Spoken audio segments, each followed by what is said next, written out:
Andrews and Reverend Melinda Wood Allen. How big can I get my heart to be? Join us for Real Talk on Real Issues. Tuesdays, 2 p.m. Central, 1 o'clock Mountain. And now, let's join the Real Talk Sisters. How big can I get my heart to be?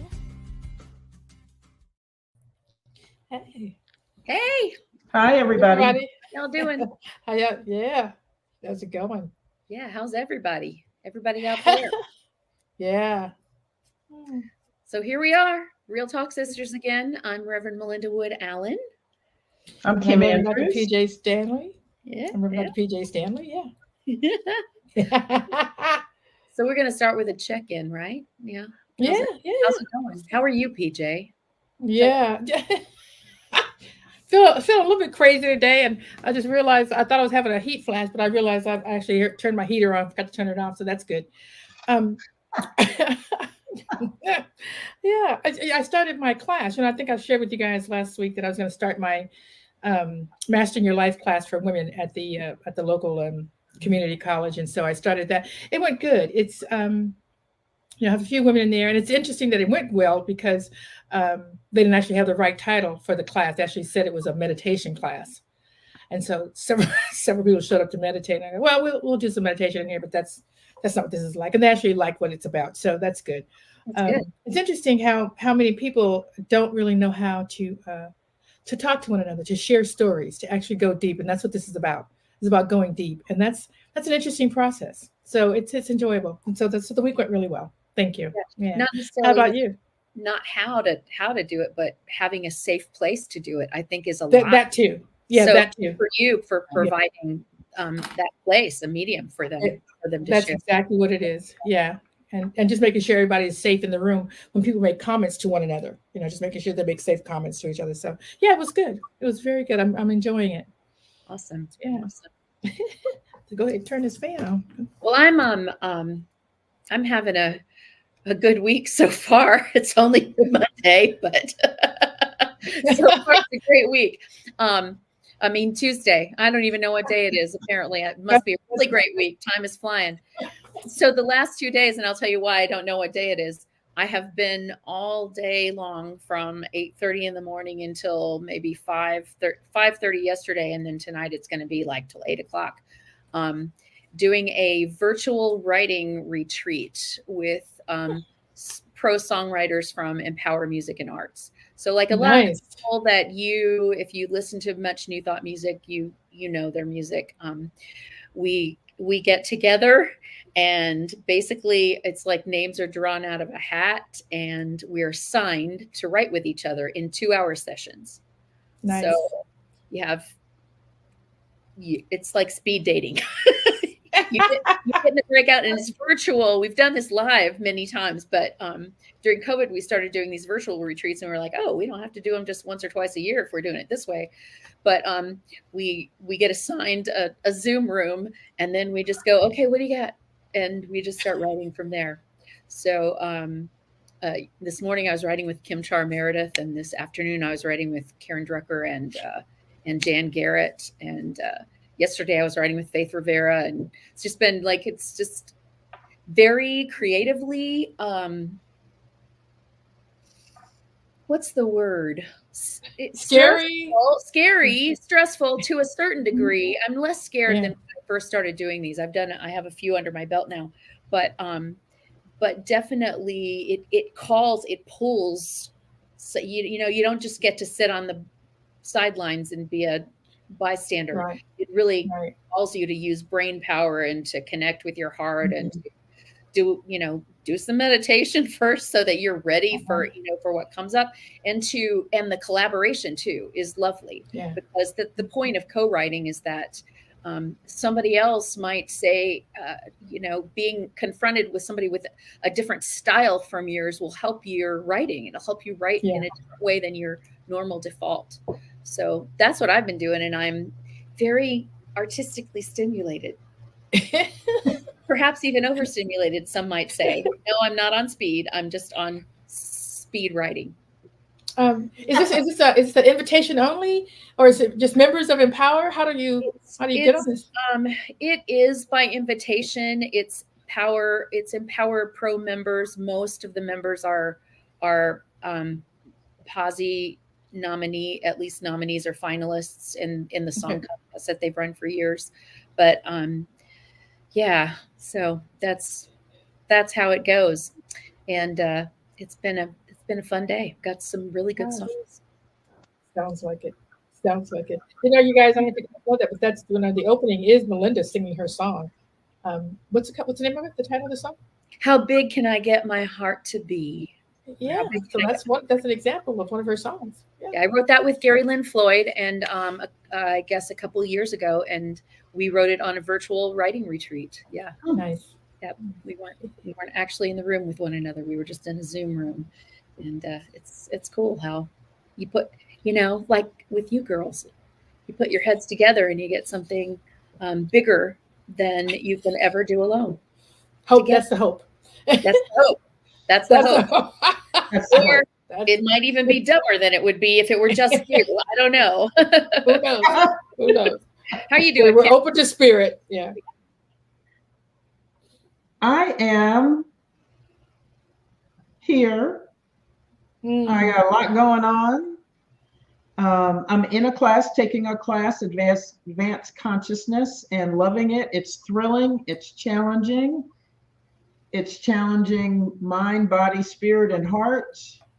It's a very personal journey. Now I understand why people take it more than once, because the personal expansion has been off the charts for me and very much needed at this point, and it's just right on time. So I'm so glad that when I heard about it, I said yes, even though I already had a lot on my plate. And my second thought was, after I said yes, was, I don't know how this is going to fit in, but I'm fitting it in. So it's happening. And there are some days where I go, wow, how is this happening? And okay. And I'm loving it. And then other days I'm got that inner scream going, What were you thinking? I said yes. I said yes. And it is a wonderful thing. But I think, as we all know, personal growth, spiritual growth is often like that. Yeah. Absolutely. You say yes, and you have no idea where it's going or how it's going, how it's going to be, what it's going to require of you. And 9 weeks in now, I'm saying, wow, if I had known it was going to require this, maybe I would have still said yes. Because I have, at times you have a knowingness that something is right. That's, yes, correct. I started to say, when spirit moves you to do something, then spirit's going to pull you through it too. Absolutely. Yeah, it was a resounding yes. And now I'm like, oh. It's like, spirit, get me into this. You're going to get me through it. What a jokester. I'm so glad you think so highly of me, Spirit. And here I am. Thank you, I think. Yeah. Spirit must think you're a badass, or it wouldn't give you that much to do. Exactly. That's right. Yes. Yeah. So in some moments I am reveling at my badassery. Yes. I, on the other hand, always revel at your badassery. That's part of what I do in my day. Kim is a badass. Yeah. So today we wanted to talk about boundaries, and one aspect of them is this ability to know when it's time, when something's over, when to let something go. And I just got inspired to read this writing from a beautiful friend and mentor of mine from many years. He just passed away this past year, and I miss him so much. The Reverend Christopher Chenoweth. And it's called The Gift of Goodbye. And I'm going to have to put a little Chris in it when I read it to you, because if you know anybody out there who knows Chris, you'll get it. So he says, there are people who can walk away from you, and hear me when I tell you this. When people can walk away from you, let them walk. You don't want to try to talk another person into staying with you, loving you, calling you, caring about you, coming to see you, staying attached to you. I mean, hang up the phone. When people can walk away from you, let them walk. Your destiny is never tied to anybody that left. Not that they're bad persons, just that their part in your story is over. You've got to know when people's part in your story is over so they don't keep trying to revive the dead. You've got to know when it's dead. Got to know when it's over. Let me tell you something. I've got the gift of goodbye. It's the 10th spiritual gift. I believe in goodbye. It's not that I'm hateful. It's that I'm faithful. And I know whatever God means for me to have, God will give it to me. And if it takes too much sweat, I don't need it. Stop begging for people, situations, jobs, circumstances, relationships to stay or stay the same. Let them go. Say goodbye. Ooh. Love it. Love it. Love. Hang up the phone, he said. Hang up the phone, he says. Hang up the phone. Right now. Yeah. That is quite the boundary, and knowing thyself. Yeah, it is. It's about knowing you, and it's about knowing when people's when it's not that I love you to have a marvelous life. It doesn't have to be in as part of my life. If your time in my story is over, and that happens, I don't ever say you're dead to me and cut anybody off.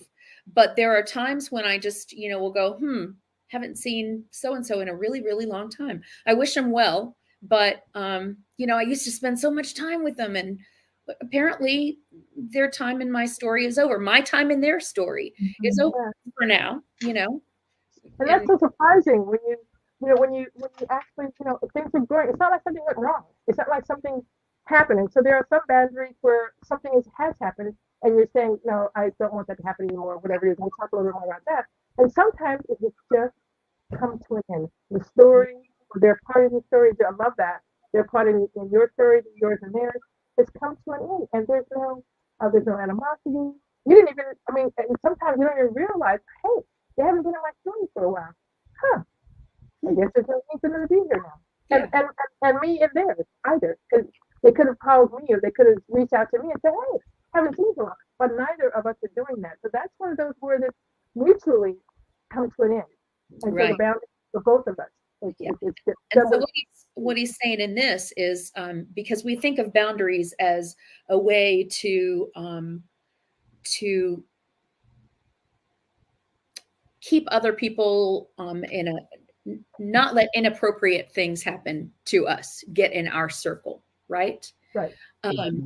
So if you think about boundaries as not only incoming but outgoing, have you ever had, think about how when you were a teenager and you had a boyfriend and he broke up with you and you went, no, please love me. I don't know. Y'all didn't do that probably, but please love me. Please love me. I might not have used those words, but that's what I was saying when I was kept hanging around somebody who had obviously edged me out of their circle, but I didn't want to be edged out of the circle. I want to keep that's an ongoing boundary. And I think for a long time, I didn't understand boundaries either coming or going. I thought that it was okay if I just leaked my emotions all over everybody else, whether they asked for it or not, or even whether they put up, their cross and wore the garlic around their neck. I was just like, why are you wearing garlic? I love you so much. And it was because I didn't love myself enough to be able to deal with what I perceived anyway as their rejection. And so that's part of building boundaries, is learning yourself, to know yourself really well. Yeah. And, knowing what your limits are, knowing what belongs to you and what's your business, what doesn't belong to you, and what's not your business. So Pjae, you are muted. We can't hear you, darling. How's that? Can you hear me now? Yeah. Yep. All right. There you go. So, thank you for that. So, when we were talking about this, we have a list of topics that we want to talk about just to, for the whole year. And so we said, what do we want to talk about today? And we were talking, and they were talking about boundaries. Kim and Melinda were really excited about it. And I thought, well, what do you? And so we had a conversation. What do you mean? What are boundaries you're talking about? And so Kim reminded me of a boundary that I've been working on and expanding it more and more, and that is with my ex-partner. And so the relationship, even when you're in it, when it's ending, whatever, it goes through different phases. And so sometimes it's not over. Just because it's over doesn't mean that the relationship necessarily is completely ended. And so and I think Melinda and I talked about that with her previous husband. How so it just as you're going to, okay, you know what, here's a boundary, here's the hard pass boundary for right now, because we're still friends and all that. And then you get going, wait, if we stay friends, this is kind of what's happening, and I'm not able to be my full. So the boundaries keep resetting themselves in certain situations. And so that's okay. Yeah, it's okay. I got a real cool picture. Oh, okay. Yeah, I understand boundaries. Yeah, okay. And I think we all do. It's just when we're using that word, it wasn't real clear, but we all have relationships with our children. And I think you gave me, Kim, you gave a great one. I mean, you might want to talk about boundaries with your parents. And so there's just relationships come in all kinds of forms. So we got about a couple of minutes before we take a commercial break. So you want to talk about that for? Yeah, my parents' marriage was not healthy, and when I was young, each of them would call me and talk about the other one. And then I would get stressed out. And finally, when I was in probably my mid-30s, I had to say to each of them, do not call me and talk about your spouse. Please go downstairs. You live together. I was 200 miles away. And I don't need, as your child, I don't need to be involved in your marriage. There are things I don't need to hear, things I don't want to hear about each other. And it makes me difficult to have a relationship with each of you as my mother, as my father. And so I had to set a boundary, and man, I was far less stressed out after that. And they weren't happy with that boundary in the beginning. They were a little upset with me. And I don't know that they ever talked to each other, but they stopped talking to me about their marriage business. Right. And so it was so much healthier for me. Because they would unload on me and then hang up, and then I'm stressed out. And so this doesn't serve me. I'm glad you feel good. But yeah, now I'm in a dark place. And at some point it was not worth it. I said, you know what? I'm done. Yeah. Boundary right here. I thought I was helping. I thought it was good for them. And I thought, oh, this is something I can do. I feel honored that they come to me. No, I don't. I don't feel honored anymore. This is not my business. So please go talk to your friends or whoever, a counselor, whoever you need to talk to. I'm out of this. Yeah. And so when we come back from the break, we'll talk about how and why it's okay for boundaries to change, to put them in, to change them, to, whatever. So we'll talk about that. Yeah. So at this point, it's time for a commercial break. Yeah. Thanks, everybody.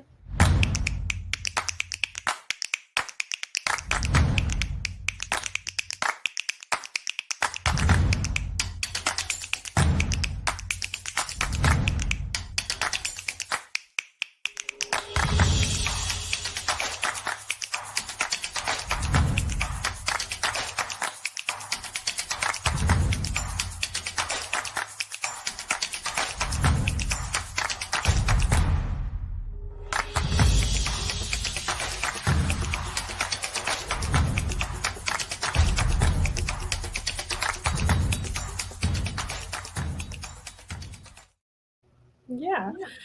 So just thank you and welcome back. So just talking about how, we set boundaries, and you said, Kim, that you thought you were helping, and you probably were helping them, but it wasn't helping you.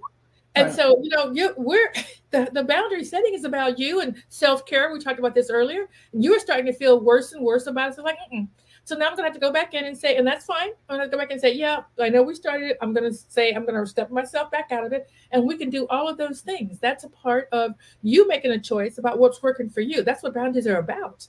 That's what boundaries are about. What is working for you, not just for the other person. And sometimes I had to remind them of the boundary because they would call and they'd start talking. I would say, I I don't do this. So we can either switch subjects or I have to go. Yeah. And eventually they didn't do it anymore. But in the beginning, I think, it was so much of a habit. Yes. That they would just pick up the phone and start talking. I said, okay, we're segueing into that stuff. I said, we're not doing anymore. Yeah. Yeah, exactly. Beautiful. And the thing is, the boundary is for you, but it's also healthy for the other person. Yeah. It's not healthy to let somebody leak all over you when it's an inappropriate situation for that. And, I was taught early on by my parenting mentors when my child was little that it is, what did they say? If you do something for someone that they can and should be taking responsibility for themselves, you rob them of their dignity. And that, as a mother, that pierced my heart, because at the time I was still, talk to my family now, they'd say I'd still battling it, but I have come very far in my recovery from perfectionism. And a lot of times when my daughter was little, it was like, oh, she's not going to do it right. I'm just going to do it for her. And I realized how I hurt her, how I did take away her dignity. I took away her ability to learn to do things sometimes because I was going to do them. So I had to really draw a boundary with myself about what is appropriate for me to do, what is really her business and not mine. Yeah. And it's a huge thing to realize that your child has their own business that has nothing to do with you. Imagine that. I know. And you bring up a really good subject, when you're talking about boundaries, because and taking someone's dignity, because I think as ministers, and certainly because we're in this new thought arena, and we are trying to get people to understand what's different about how we see God. And that it's not a pleading thing. It's not a God out there, all of those things. And so we have different things that we put into place.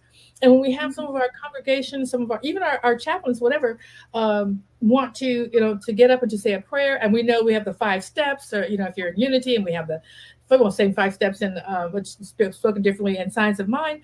As a minister, I'm thinking, okay, how do I don't want to take away their joy, because I'm reminded of, and I don't really know exactly what the scripture is, but I'm just reminded of this scripture where this person told another person that he wasn't praying well.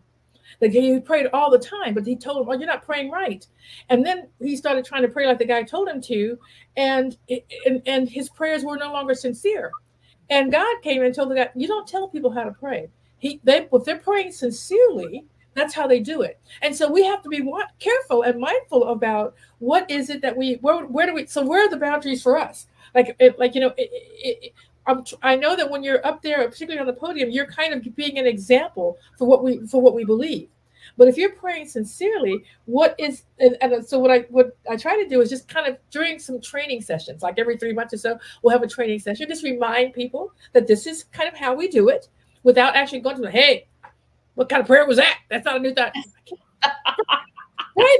We have this tendency to think that it all has to be this particular way because we're trying to retrain ourselves and rethink about how we actually approach God. But the bottom line is, I don't want to take somebody's dignity or their relationship from God to God away from them. And and in that situation, because it goes both ways. You also understand that your larger responsibility is to your congregation and to their experience in the service. So if someone is not living up to their responsibility, then that has to be a boundary. Like, no, we need to talk. We need to retrain before you do this again.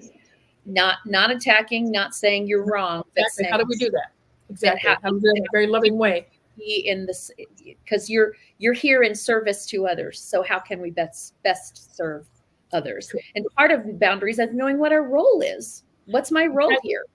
Exactly. Yeah. What the full role? What is the full role? Because yes, I'm looking at other people that are being affected. I'm looking at you. I'm looking at me. I'm looking at everyone. And so. So again, part of the boundary is self-care, caring for others, all of those things. It's not, it's just not it's not one thing that we do. It's very well rounded. There's a lot of issues, or not issues around it, but there are just a lot of dynamics around it, a lot of things that we need to pay attention to.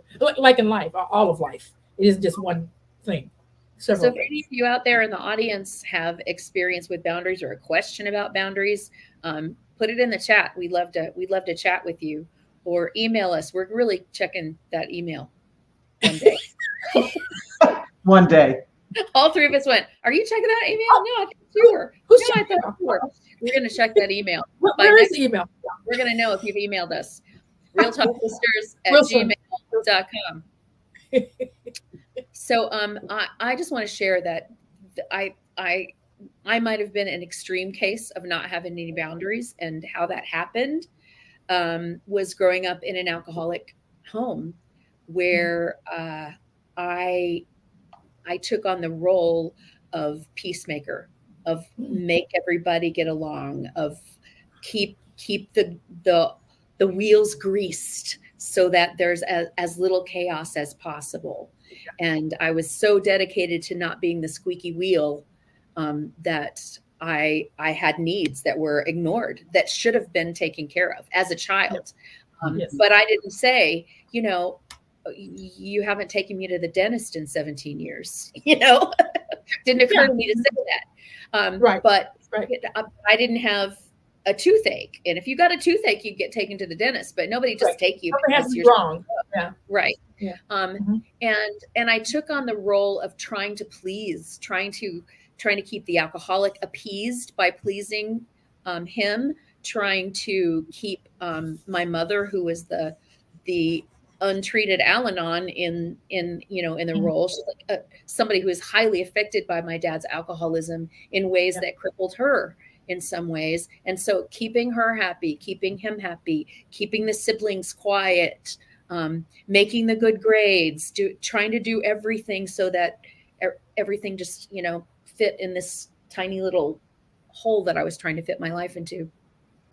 And that was, to a certain extent, a survival technique as a young child. But then, you grow up and, or you don't grow up, your body gets bigger, but you don't grow up. No, I love that part. That's probably another show right there. Yeah. Right. So that's one of the things that we ask about, that we have to look at. But when I got into therapy, one of the first things the therapist asked me was, what do you want? Every time she would ask how I was or what I wanted, I would tell her how my husband was and what he wanted, or how my parents were and what they wanted. And I didn't even know what I wanted, because whatever movie you want to go to, that's the movie I'll go and see. What do you want to eat? That's what I want to eat too. It literally was in small things and big things had gotten to that point, which can happen. And so I didn't realize that I was emotionally leaking on other people and trying to get from them what I wasn't able to give to myself. Mm-hmm. I had to learn how to pull in and go, wait a minute, you're the one whose responsibility it is. And that's what New Thought says. It's my responsibility. I don't get to say, somebody died for my sins and I can't do any better than this. I just put it on them. I have to say, what is mine to do here? If I want to live a better life, how do I go about it? Not alone. I call on God. I call on spirit. I call on spiritual friends. I'm not alone, but it's ultimately my responsibility.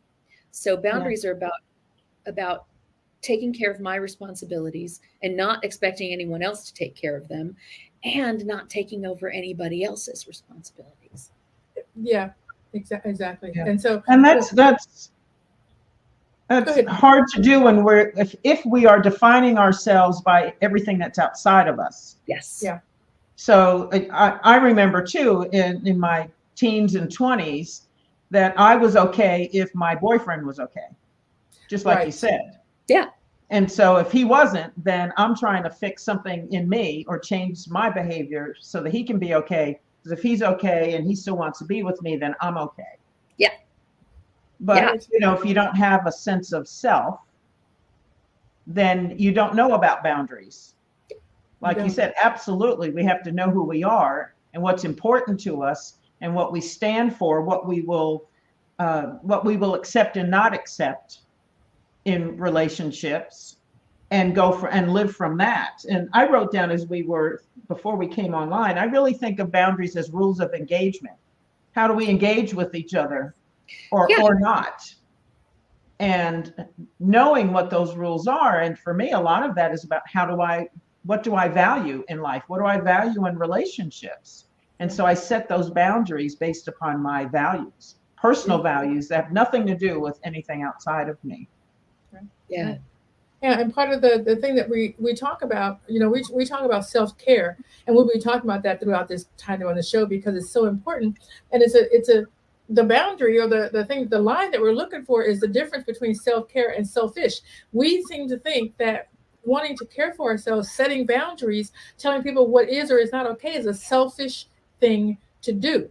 And the thing is that it is absolutely necessary for you to define and to figure out what is okay with you. What is and what is not okay with you, because this is your life.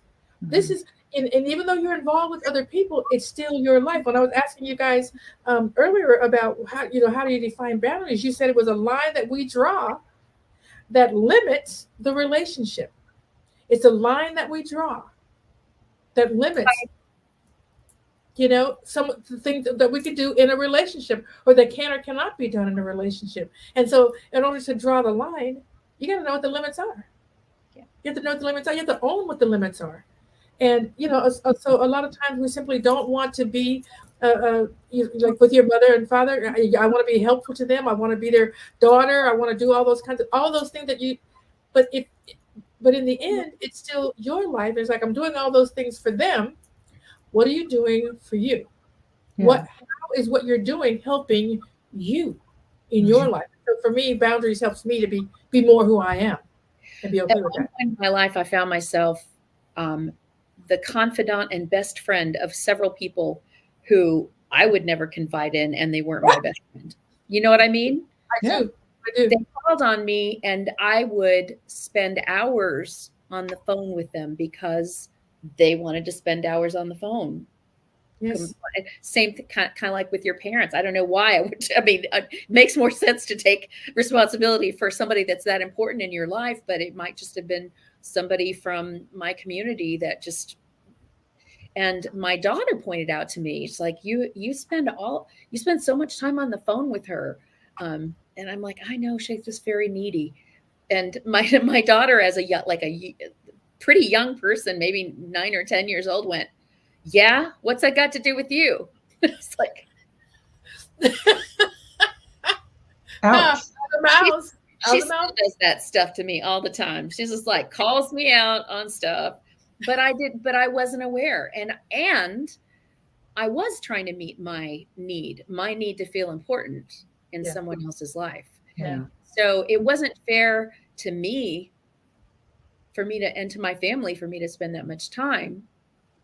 And it really wasn't fair to the other person either, because I was not their savior, nor was I trained to be their therapist. And as long as they had me to dump on, it made it easier for them not to look at their own stuff.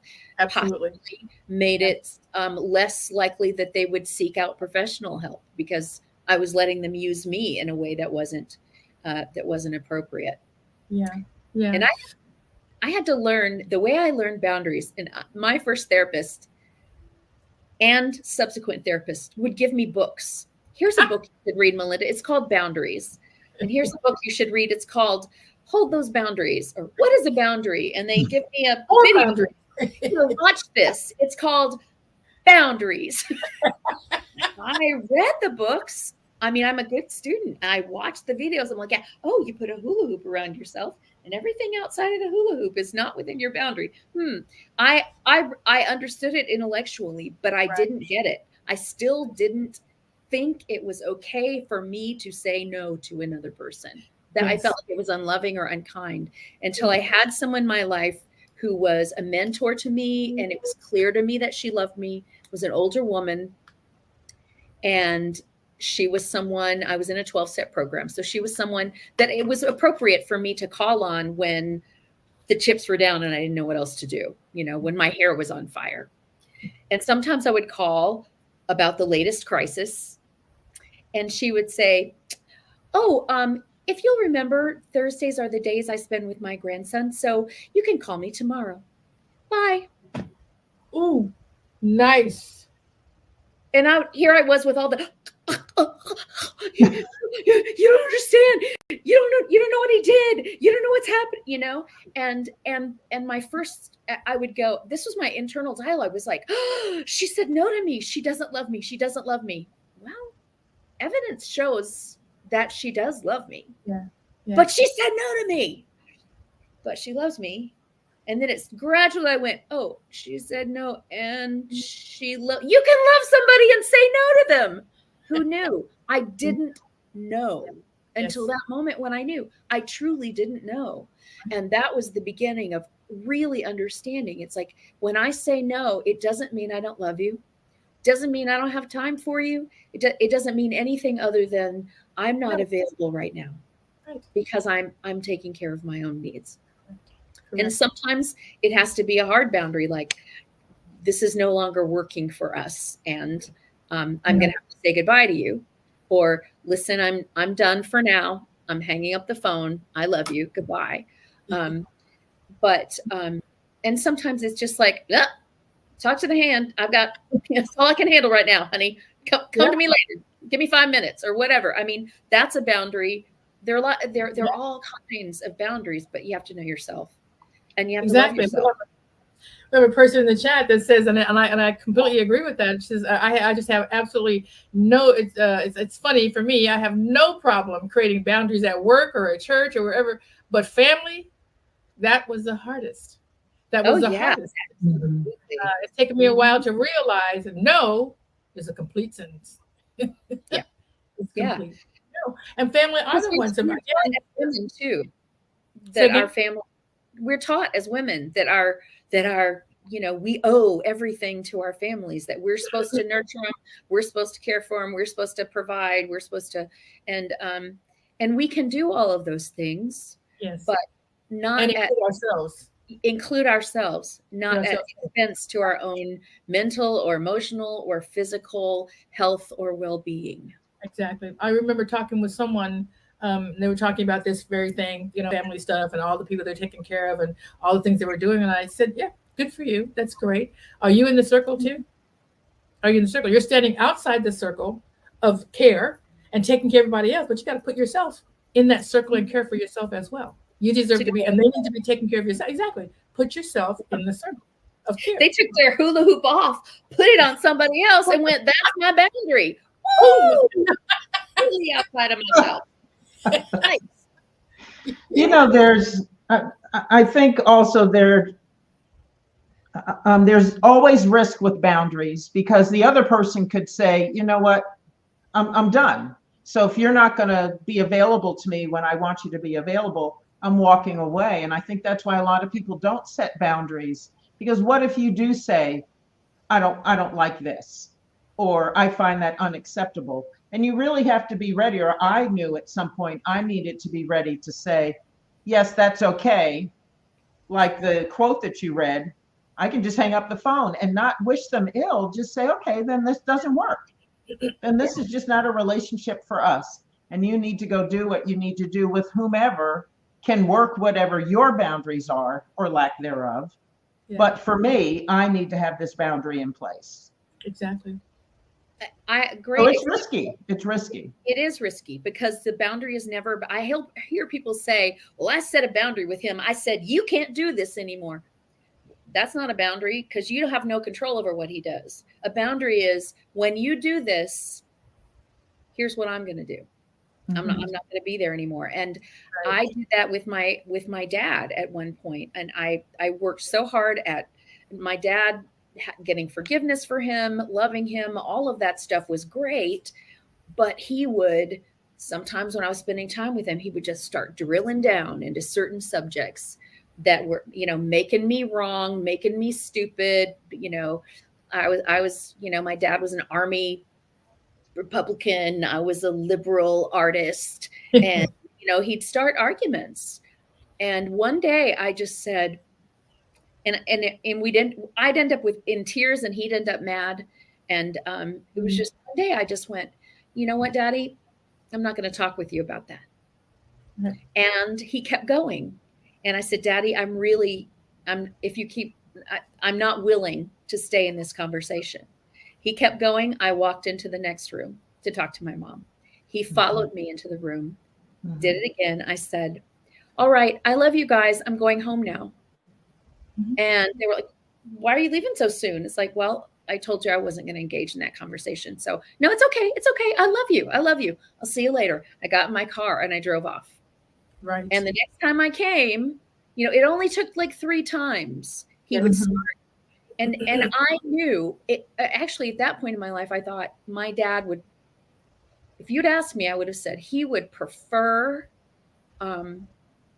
he prefers to be right over having a relationship with me.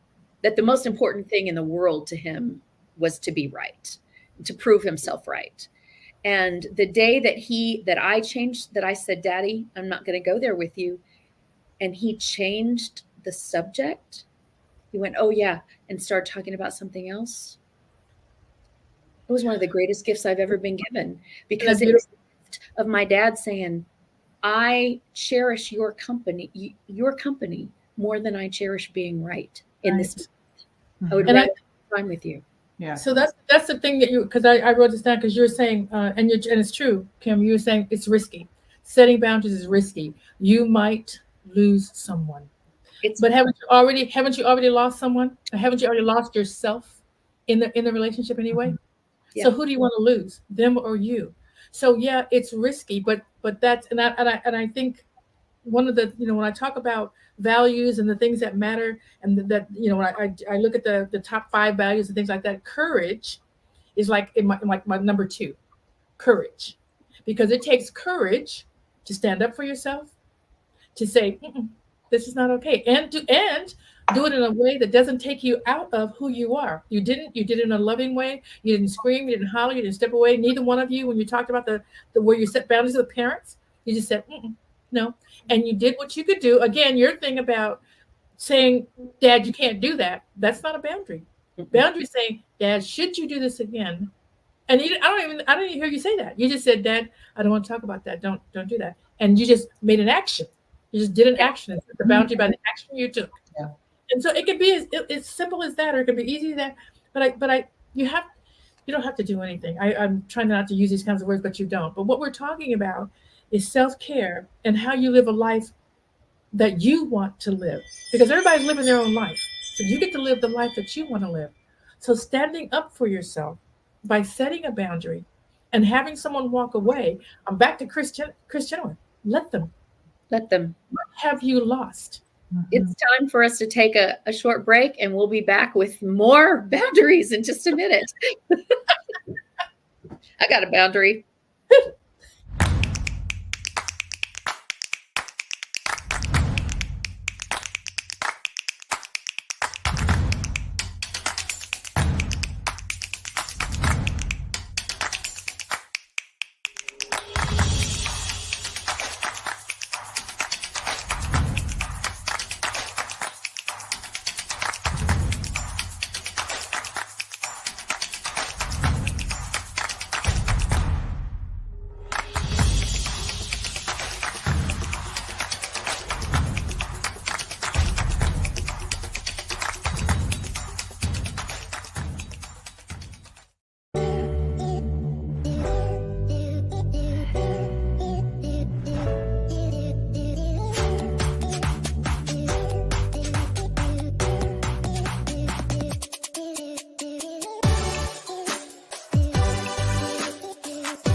All right. So something came up for me when you were talking about it being risky, both of you. If you're not ready to assume the risk, it's better not to set the boundary. Because if you say, I'm not going to put up with that, and then you put up with it, you haven't set a boundary. You've trained someone that regardless of what you say, you're still going to put up with whatever they're giving you. That is correct. It's really important. It's just like in disciplining a child. If you say, if you do that again, you're going to have to go to bed early tonight. If you don't follow up on that, then you've taught the child nothing except that you're a pushover. So it's really the same thing. We teach people how to treat us. We teach people how to treat us. And so, sometimes it might not be time to set a boundary. If you go, well, I'll die if he goes away. Well, you won't. I can tell you that right now, but you're going to have to figure that out for yourself. So don't say you can't do that anymore, or I'll leave, and then not leave because it doesn't work. And it actually undermines your credibility. So it's really important not to try to bluff. Yeah. I had an instance, as we were talking before, friendship that actually was saved and brought to another level because of boundaries. And so I had a very good friend in the 80s, and she was in a relationship, and this gentleman broke her heart several times, stood her up at the altar. And every single time he broke her heart, she and I were on the phone. I was at her place. She's doubled over in a fetal position. She's crying. She's, just terrible, really a hard time. And then she took him back after all of that. And I just wanted better for her. Mm-hmm. But that was her deal, that she needed to decide what that was. So we stopped talking for a while because every time she would bring him up, and she would say, oh, I'm calling him and we're going to see each other and things like that. And I just would lose it. And finally I said, look, I can't do this. And we stopped talking for about 3 months. And it was just a very difficult time. Finally, I just missed her. We were just fast friends, and I missed her. And I called her up. We're both crying on the phone. And I said, look, we can do this, but how about if we don't speak his name? Let's not talk about him. If you're going to see him, don't tell me. If you talk to him, please don't tell me. And maybe we can move forward that way. And it really did heal our relationship. And now 30 years later, she is still one of my best friends in the world. I love her dearly. And for these 30 some years, we have not mentioned his name again. And it not only saved the relationship, but it did take us to another level, because we had to have a very difficult conversation. And I said, I love you and I want to see you happy. And that's why that was hard for me to hear you talk about him. Yeah. Yeah. But if you're going to have that, if that's what you want, you need to do that. But I can't be there with you. Yeah. Yeah. And that just takes. Let me know what you want to do. And she said, well, I miss you and I love you. So let's not. Talking about him is detrimental to our relationship. We don't have to talk about him. Yeah. And he's never come up ever again. And that's difficult to do. And that is a lot of clarity on both y'all's part, your part to say it and her part to accept it and understand. She could have told me to go to hell. And look, if you don't accept me and my relationship, I'm out of here. And I get that because, our relationships are important. And yes, we want to be fully accepted. And you want to share them. You want to share them with people that you care for. So, to be in a relationship where, where someone else, you can't talk about someone in your life, it's out of bounds. And that's a difficult thing to do, but it's also reality. The woman, it's also the reality. And so I just applaud the two of you for stepping in and saying, this is breaking my heart. I don't want to be here. I love you, but it's breaking my heart. Every time we're together, my heart gets broken. And so let's just agree to let this go. Mm-hmm. And then you were brave enough and you loved her enough to try it, just to step back in and say, how can this work? Because I do miss you. I love you. And she might have said it can't work. And then that would have been that. But that's right. She didn't. She missed you as well, obviously. And so these are the things these are the decisions that we have to make. Yeah. This is the brave heart. This is the brave heart things that we have to do And this is the knowing of ourselves that this is important to me, and this is what I'm willing to do, and this is what I'm not willing to do. And I'm going to share this with you and hope that we can come to some agreement or some understanding and be okay with if you can't. If you can't. Yeah, so I'm so glad you said courage is important, Pjae, because it is. You have to have, setting boundaries is a courageous act. It is. It really is, yes. It really is. Yeah. And, just to be able to walk away. I mean, Christian was said, he said it, and it's cute when you read it and stuff like that, but he's absolutely correct. Just saying to somebody, that's it, let them walk away. That is heartbreaking. Necessary heartbreak. It's just necessary heartbreak. The way it is. Sometimes it is. Yeah. So one more thing I wanted to bring up about boundaries that I think is really, really important is that they can be life and death. There were times I was taught as a child to respect my elders no matter what. To one of the, and I don't know if I was overtly taught this, but man, was I taught, don't make a scene. Don't make a scene. And I thought about this when my daughter was little, that there were times when I was a child that I was forced to kiss a family member that was not a safe person. And I was bound and determined that my daughter was going to have autonomy over her own body. If she doesn't want to hug you, she's not going to hug you. I don't care if she's 2 or she's 6 or she's 8 or she's 18. She gets to hug who she wants to hug. I never told her, no, you have to hug your Uncle Bobby or whatever. Never, never, never. Yeah. And when we teach our children that they don't have autonomy over their own bodies, when we teach our children, don't make a scene, don't be loud. And I can remember, like, there was a time in my life when I could walk down the street. It's late at night. I'm the only one on the street. Then there are footsteps behind me. It's some random guy. And I wouldn't want to cross the street into the light because it might make him think that I think he's some kind of criminal, and really he might be a very nice guy. Really?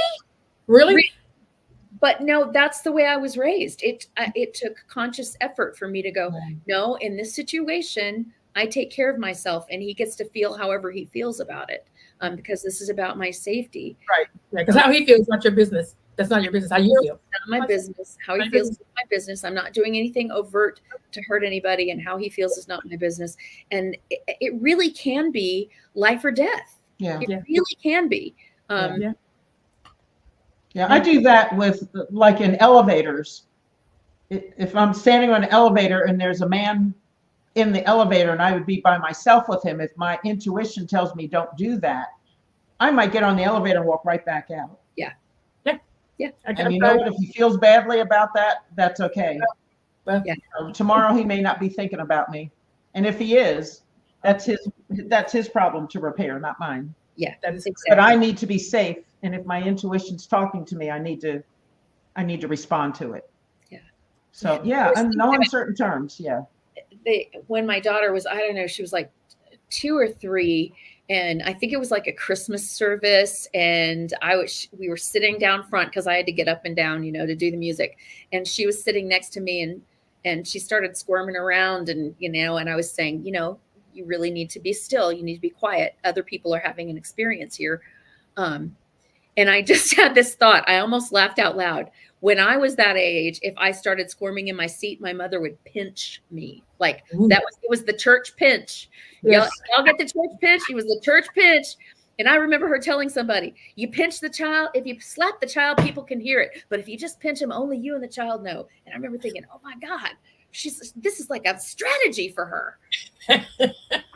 And so I was thinking about my mom doing that, and we were dead quiet, no matter how hard she pinched us. We never made a sound. We would have been taught not to make a sound. And I just had this thought, if I pinched Erin, she would go, why are you pinching me?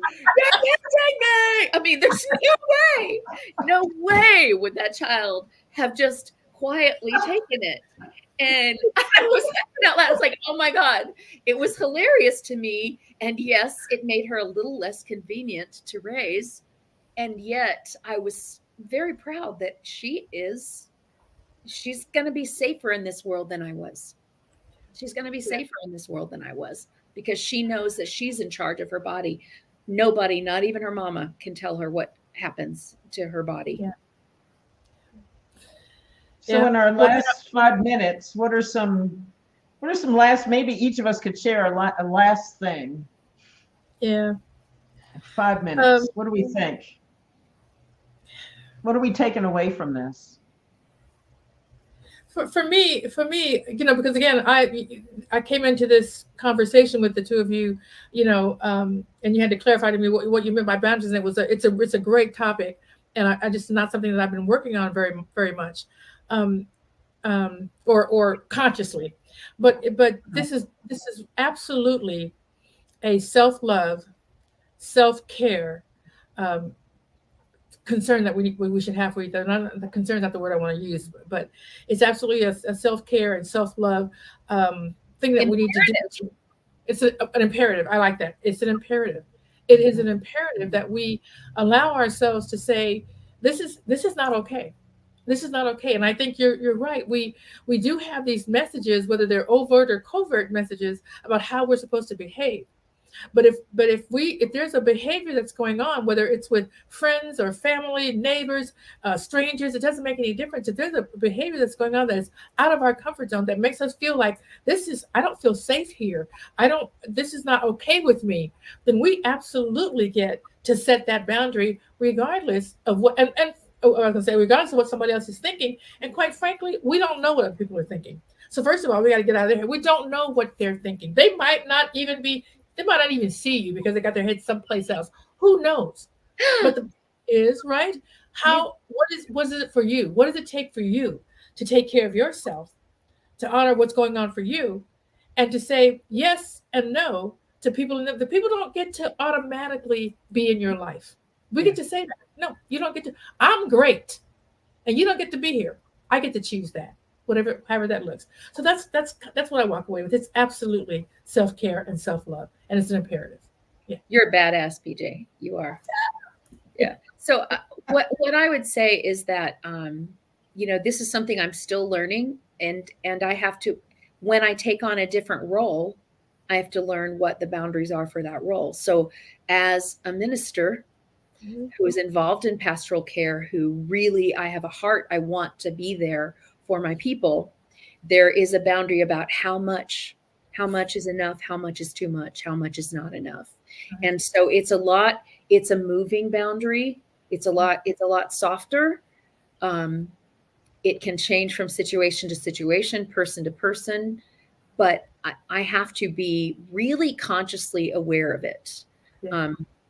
And keep asking the question, and sometimes I find out what my boundary should have been afterward, when I walk away and go, whoa, I am completely exhausted. I was so drained by that. It's like, but if I had maybe stopped a few minutes earlier, or if I'd said, okay, that's enough for this time, let's set another appointment, or whatever it may be. Yeah, take care of yourself. Yeah. So I'm still learning them. And they get refined. I think we will be, because I think, people aren't always in touch with what's going on and what they're doing and how they're affecting you. It's up to you to be aware of that. And so, yeah, it will always be doing that, moving. Yeah. What are your thoughts, Kim? I think for me, boundaries are for everybody. Yeah.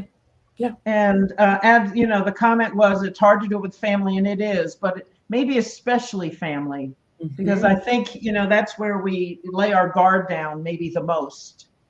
Yes. Perhaps. Yeah. And maybe the most. And so boundaries are for everybody we are in relationship with, no matter what level of relationship that is, and that it does take courage to do that. And it enhances our relationships and our ability to be in them. So, yeah. I love this topic. Yeah. I'm sorry. And if for no other reason, it enhances your relationship with yourself. Yes. Right. Yes. Which is first and foremost. To walk away and go, oh, I didn't let myself down. I didn't let myself down. I stood up for myself in a loving way is very important. It's very important. And that's badass. There is. Badass. Yeah. All right, so go out and be badass, people. Go out and be badass. Thank you, everyone. Thanks so much for being here today. And even